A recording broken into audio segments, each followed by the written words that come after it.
Hey, so I've had this idea for a video for a little while and I kind of put it off, but I finally figured now would be as good a time as any to actually say this. So here we are in the middle of 2020, and it's pretty fair to say that it's been a rough year for everyone, right? But something that people tend to overlook is the fact that it's not a rough year just because this is the 2020th year of this particular calendar, right? It's a rough year because people don't understand life well enough to do what they need to do to keep themselves out of bad situations.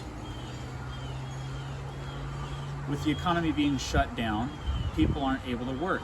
They can't go to their job, blah, blah, blah. I personally have taken huge pay cuts at my particular workplace just because of slowed down business. So how then does a person stay in control of a situation like that?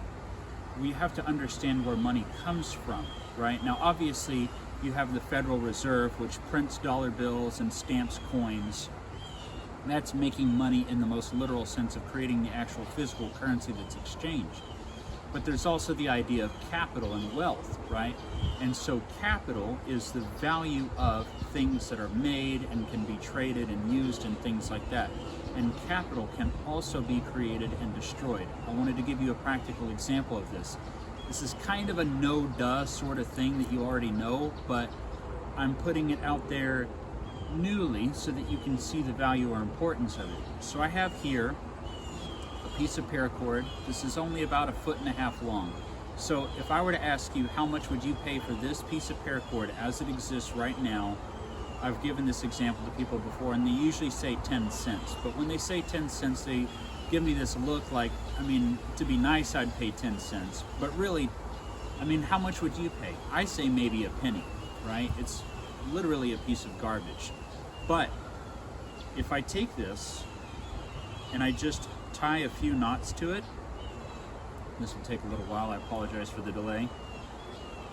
What I'm doing is I am investing my own skill and my own ability to control things around me to turn this into something that it was not, right? I'm basically creating something that didn't already exist. So even if I put just 2 knots into it, it already looks more attractive than it did. If I do one more,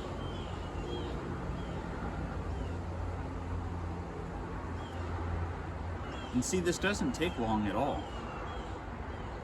So if I took that, and if I even chopped off the bottom and glued it off, we're actually dealing with less material, but how much would you pay for that if it was sold as a keychain? Maybe 50 cents, maybe $1, maybe if I made it a little longer, $3, right?